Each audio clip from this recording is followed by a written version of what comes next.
Now, back to Willard and Dibbs on 95.7 The Game. Welcome back. No Mark Willard this week here on Willard and Dibbs. It's Dibbs, Jason Dumas, and Mark Randy with you until 6 o'clock. It's Willard and Dibbs here on 95.7 The Game. We got a special guest joining us now on the 95.7 The Game River Islands guest line. Isn't it time for you to discover the islands, River Islands in Lathrop? Jason, a guest that you know very well, right? Yes, my guy, Rich Hofmann. He is a newsletter editor and podcaster for PHLY Sports. He covers the 76ers as good as anyone in the country. Rich, how you doing, brother? Jason, good to be with you. Guys, good to be with you. So, Rich, before we talk basketball, I got to ask, what's the temperature like in Philly today? Because it's 100-plus degrees here in the Bay Area, and these Bay Area folks, they act like they can't, coexist and walk around in hot weather. What's it like in Philly? I think it's like high 80s, like 90s out here today, Jason. I will say I went to the Phillies game the other day, and it was like a Sunday afternoon game, and it was like 95 degrees. So it was pretty rough. But yeah, it's not too bad out here. Jason he lives by the beach. In my house, it's 107 right now, so it's a little bit of a different story in some parts out here, my friend. Oh man, you would think they're in hell itself, Rich. All right, let's talk some hoops. We'll start with DeAnthony Melton because that is someone we know will be suiting up for the Golden State Warriors next year. Then we can get into the whole Buddy Hield thing that's still pending, I guess you can say. DeAnthony, from everything I watched, from my vantage point, and obviously you have a much closer look at the team, but it looked like DeAnthony was playing really well until the injury bug hit them. How was he playing as a 76er before his season kind of got derailed to injuries? Yeah, no, he's a very good player, guys. And what did he sign for? What was it? 1 year, $12 million, something like that? Yep. He would have gotten a much bigger contract if the injury did not happen. And he did not have, it's kind of funny. He and Embiid were injured at the same time, basically the entire second half of the season.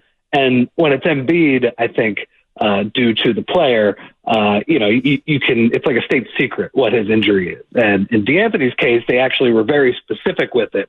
It was, I believe it was lumbar spine bone stress. He had some back problems and he was playing really well. Like, honestly, at the beginning of the year, the Sixers, dealing with this James Harden drama and then really just trading for a bunch of pretty good role players, but role players from the Clippers, like they were playing great. And a lot of that was Joel Embiid and Tyrese Maxey playing great.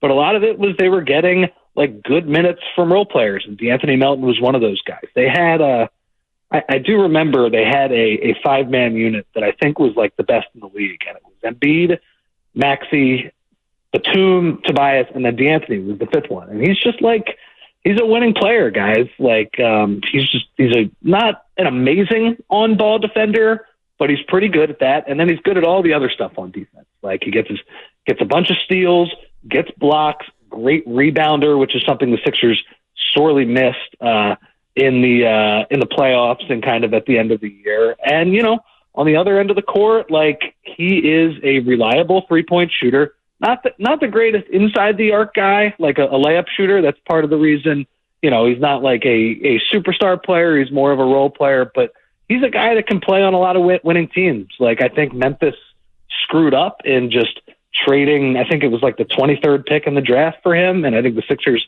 clearly won that trade because he was a major part of their rotation for 2 years.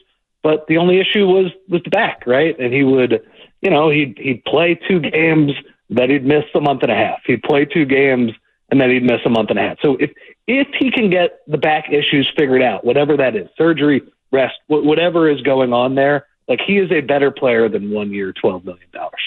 Rich Hofmann out in Philadelphia, who covers the 76ers and everything out in Philly for PHLY Sports, joins us here on Willard and Dibbs.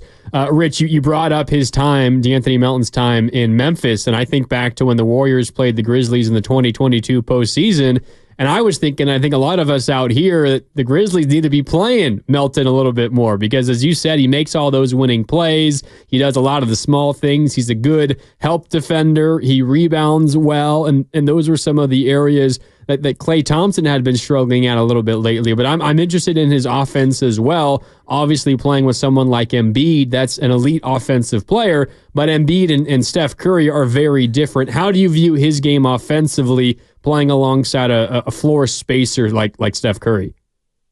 Yeah, it'll be interesting because the Sixers play a very different style than Golden State, right? Golden State, with Steph, they're all about the player movement, the ball kind of pinging around the court. That might be a little bit of an adjustment for Melt, but like Melt is, I think he can fit into a lot of different systems, guys. Like I think he's a pretty malleable player, both on the defensive end and the offensive end. Like, and I think in some ways it'll be a good thing too, because the one thing you don't want him to do too much of is initiate offense, right? Like you don't want him to run too many pick and rolls. You don't want him to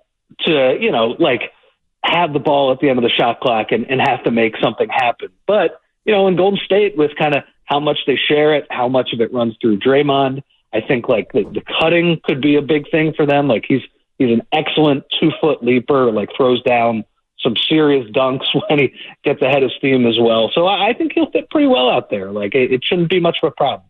To me, it's all about the health. Yeah, and defensively, I guess, is the big key, because last year Golden State had a major problem, especially with on-ball defense. Is that something he can come in and lock down for Golden State in the half court? I would say on-ball is one of his weaker elements. Now, I don't think he's bad at it. I just think he's like average or so at it. And frankly, like guys, like there aren't too many perimeter defenders in the NBA that I would consider like super lockdown defenders at this point. But I would say most of his contributions will be they're more off ball. They're more he's pretty good getting around screens. I would say that's a very important part of perimeter defense. But his weakest thing might be just staying in front of a player. But I still think overall it's a very, very helpful defensive player. This is Rich Hofmann. He does all things for PHLY Sports, podcast, daily newsletter. Been covering the Philadelphia 76ers for a while and just the Philadelphia sports scene at large. Rich, let's circle to Buddy Hield. Now, Buddy had a very interesting season for the Philadelphia 76ers. In theory, when he was brought in, obviously it was to play with Joel Embiid, help space the floor, and looked like an ideal fit. But then reality struck. Embiid gets hurt. Buddy and him don't really have any cohesion because they don't really have any minutes together as they head into the postseason. What was just that partnership, Buddy Hield and the Sixers, like covering firsthand? Because from this vantage point, it looked like it never really got off the ground. No, you're right, man. Like he struggled. You said it well. And, it's funny. After the season was over, Daryl Morey took some responsibility for that one. He's had a couple of these trades kind of at the trade deadline where he throws a couple second round picks, and I think it was 3 for Buddy, where they just haven't worked out for him. I think George Hill was another one the year before, a few years before. But yeah, it wasn't quite as good of a fit as we thought. Now, I will say I follow enough people on NBA Twitter and enough people in Indiana. There were a lot of people there that were saying that they missed Buddy. It might have actually been a trade where both teams probably got a little bit worse. Like the Sixers didn't get what they were looking for, and Indiana probably missed him a little more. And I think, you honestly look at the numbers, and they were pretty similar. He's getting up his 7-8 threes per game in whatever minutes he's playing, and he's making almost 40% of them. But it didn't feel like he was adding that element of spacing and shooting that we thought. It felt like, to me, his trigger wasn't quite as quick as, one of the, as far as volume is concerned, one of the greatest three-point shooters of all time would have. So, I think one of the key things, though, Jason, you mentioned that he didn't get to play with Joel Embiid, and that's a huge part of, I think, what the partnership was supposed to be. Like, Joel Embiid is really good with these small guys. He had an amazing two-man game with a couple different players. The first one was J.J. Redick. The second one was Steph Curry. And Buddy, basically had no chance to play with him. When the Sixers traded for him, Joel was already hurt, and then he came back for 6 games at the end of the year. And then by the time the playoffs started, he was like out of the rotation, And it's actually funny. His last game, he had gotten a couple of DNP CDs. He made 5 threes in the second quarter and basically brought the Sixers back. Against the Knicks. I remember that. Again, Game 6 against the Knicks. And they end up losing the game. It was a great series.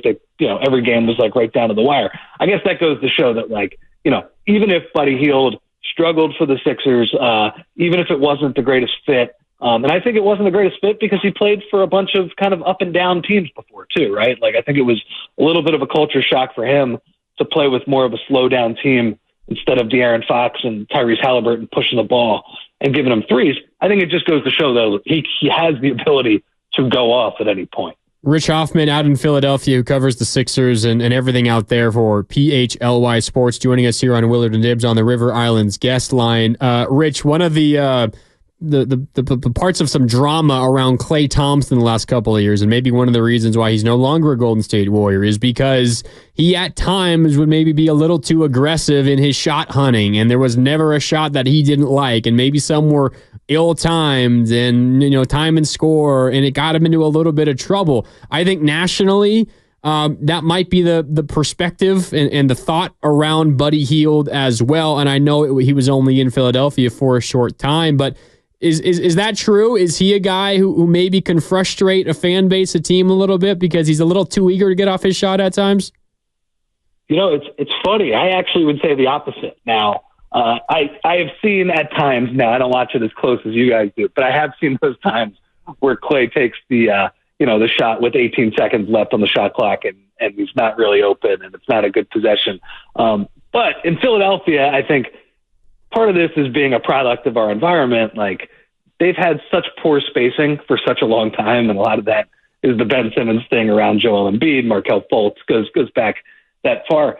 Some of it is I wanted Buddy to shoot more, right? And I think Joel Embiid is that type of player where he's looking for more of those shots. Now, I will say one of the positives of that, and one of the things that I thought, it didn't really matter for the Sixers because Joel wasn't in there. I felt like Buddy's feel for the game was pretty good. He can pass a little bit and he can read the defense running off screens and stuff like that.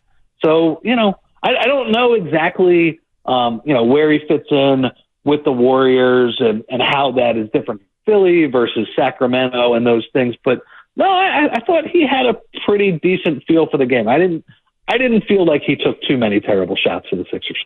Now, Rich, do you have any idea of what the holdup could possibly be with this sign-in trade and what the Sixers, I guess, are probably looking for in return in this scenario?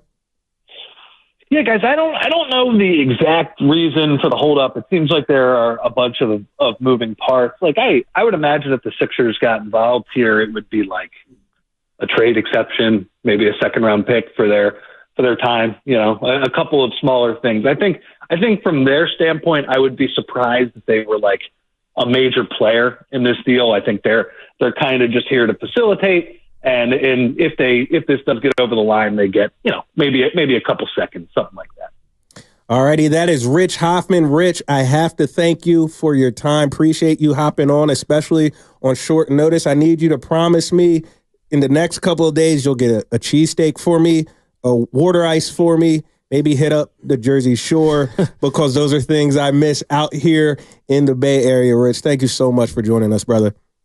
All right, man. I'll do that.